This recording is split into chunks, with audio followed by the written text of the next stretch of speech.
Bismillahirrahmanirrahim. Assalamualaikum warahmatullahi wabarakatuh. Saya Yunita Sumartin, apoteker ahli pertama di instansi RSUD Walet Kabupaten Cirebon. Pada kesempatan kali ini, saya akan menjelaskan rencana aksi pegawai pemerintah dengan perjanjian kerja atau P3K, pengenalan nilai dan etika instansi pemerintah Kabupaten Cirebon tahun 2025 dengan judul Optimalisasi Pengelolaan Obat High Alert di Instalasi Farmasi RSUD Walet.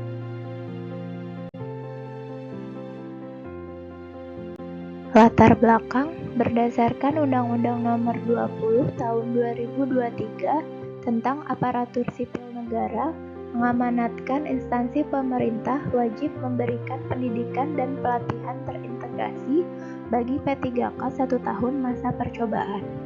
Menurut keputusan Kepala LAN nomor 289-PDP-07-2022 tentang pedoman orientasi P3K, pemerintah Kabupaten Cirebon selaku OPD yang membuka rekrutmen P3K memiliki kewajiban melakukan orientasi.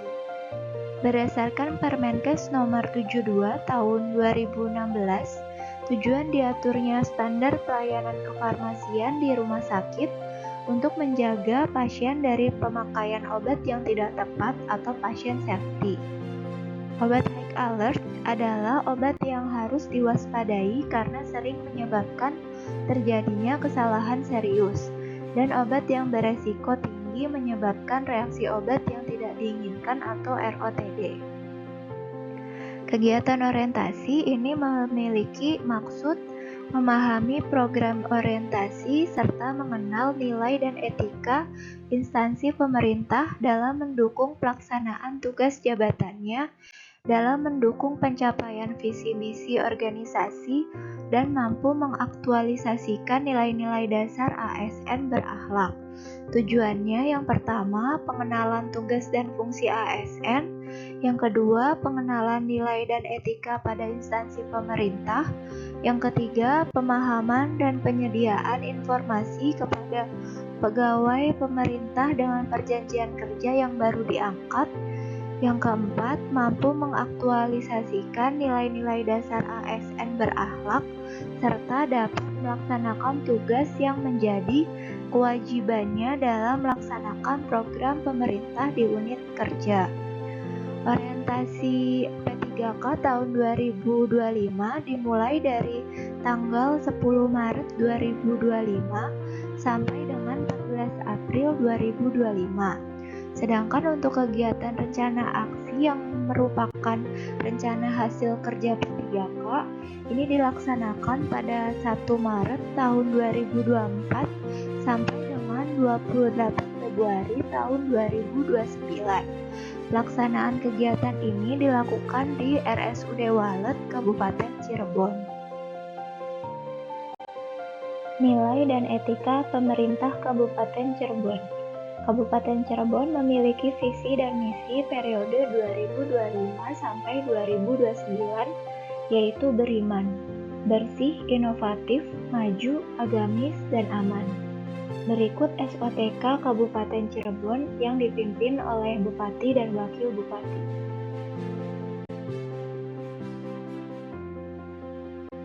Visi Rumah Sakit Umum Daerah Walet menjadi rumah sakit berbudaya yang unggul dalam pelayanan, pendidikan, dan penelitian yang bereputasi nasional dengan berlandaskan kedokteran berbasis masyarakat menuju Cirebon sejahtera pada tahun 2025. Misi Rumah Sakit Umum Daerah Walet yaitu menyelenggarakan pelayanan kesehatan bermutu dan terjangkau yang berorientasi pada keselamatan pasien dengan menyertakan peran aktif masyarakat.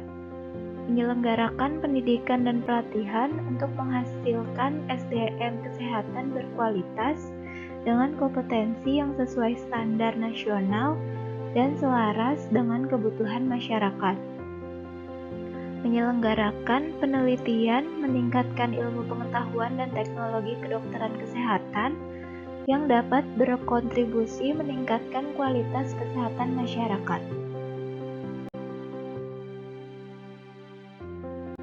Berikut merupakan struktur organisasi Rumah Sakit Umum Daerah Walet Kabupaten Cirebon.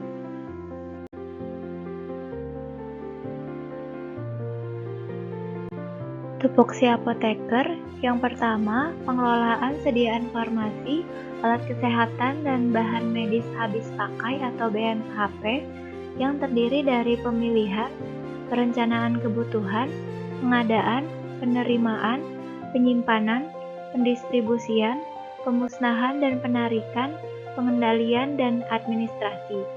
Yang kedua, pelayanan farmasi klinis, terdiri dari pengkajian dan pelayanan resep, penelusuran riwayat penggunaan obat, rekonsiliasi obat, pelayanan informasi obat atau PIO, konseling, visit, pemantauan terapi obat atau PTO, monitoring efek samping obat atau MESO, evaluasi penggunaan obat atau EPO, dispensing disediaan steril, pemantauan kadar obat dalam darah atau PKOD.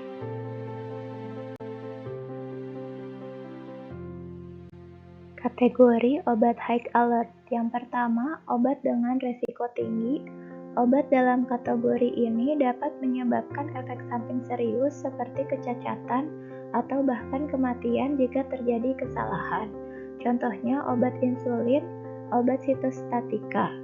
Yang kedua, obat LASA atau look alike, sound alike atau NORUM. Nama obat rupa ucapan mirip. Obat yang memiliki nama, kemasan, atau pelafalan mirip. Contohnya ceftriaxone dan cefotaxime. Yang ketiga, elektrolit konsentrat tinggi.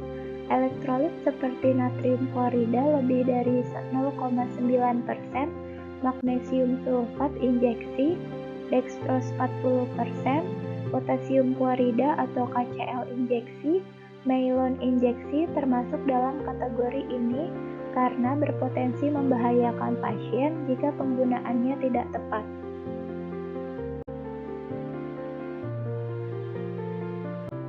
Rencana aksi P3K. Rencana P3K yang akan dilakukan setidaknya mencangkup 4 kegiatan dengan waktu perolehan dari tanggal 1 Maret 2024 sampai dengan 28 Februari 2029. Kegiatan pertama, mencatat penerimaan dan pengeluaran obat high alert pada kartu stok. Pengisian kartu stok dilakukan setiap kali obat high alert mengalami penerimaan dan pengeluaran dengan memberikan informasi tanggal penerimaan atau pengeluaran, jumlah penerimaan atau pengeluaran, jumlah sisa, tanggal kadaluarsa, dan paraf. Tujuan dilakukan pencatatan kartu stok agar memastikan ketersediaan obat high alert sehingga mengantisipasi kekurangan stok obat dan menghindari kelebihan stok. Indikator pencapaian, tercapainya kesesuaian jumlah obat yang tercatat di kartu stok dengan jumlah fisik.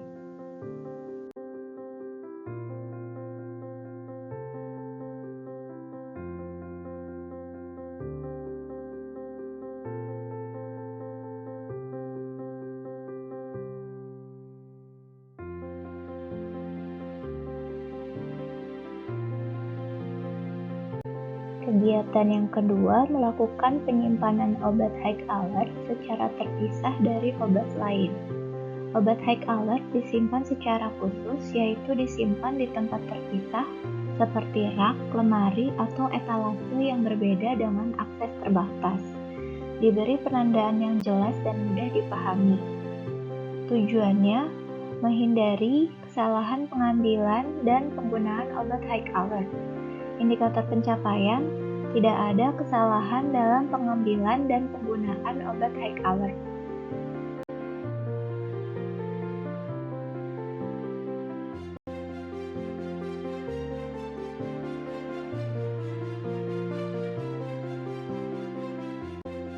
Tempat penyimpanan high alert diberi penanda garis merah di sekeliling tempat penyimpanan.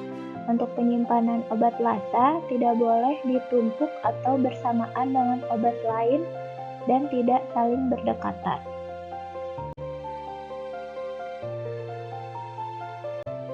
Kegiatan ketiga melakukan pemberian penandaan khusus untuk obat-obat high alert.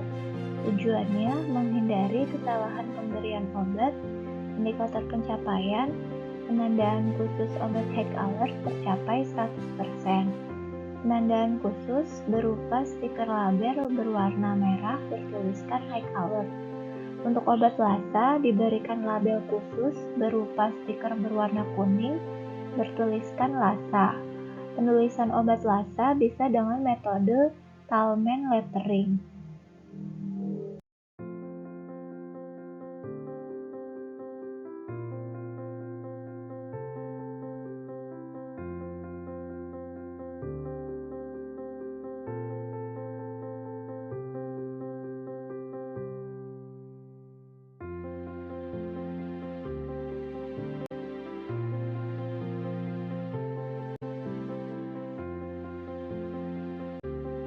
Stiker high alert ditempelkan pada kotak obat dan juga pada kemasan satuan terkecil seperti ampul dan vial.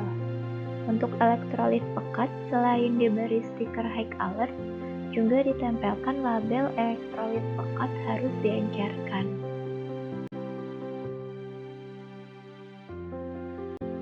Kegiatan keempat, melakukan double check obat high alert sebelum diberikan kepada pasien. Tujuannya agar memastikan obat high alert yang diberikan kepada pasien benar dan tepat. Indikator pencapaian tidak terjadi kesalahan pemberian obat. Double check merupakan pemeriksaan ganda yang dilakukan oleh minimal 2 orang yang berbeda pada tahap penyiapan dan penyerahan obat high alert sebelum diberikan kepada pasien. Melakukan double check yaitu dengan memeriksa kebenaran identitas pasien, nama obat, cara pemberian, dosis, dan waktu pemberian obat. Double check dilakukan saat selesai menyiapkan obat, saat serah terima obat dengan perawat, saat petugas farmasi menyerahkan obat kepada pasien, dan saat perawat memberikan obat kepada pasien.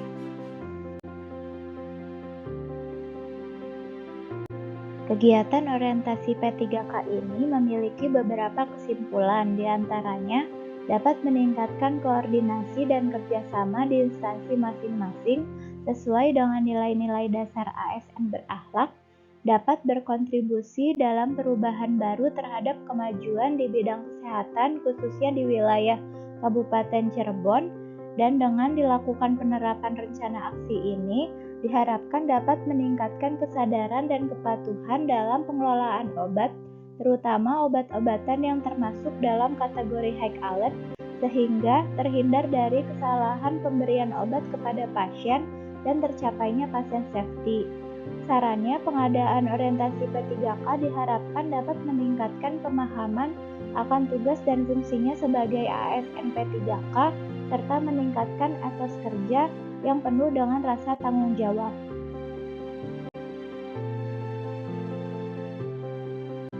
Sekian presentasi dari saya, semoga bermanfaat. Terima kasih. Assalamualaikum warahmatullahi wabarakatuh.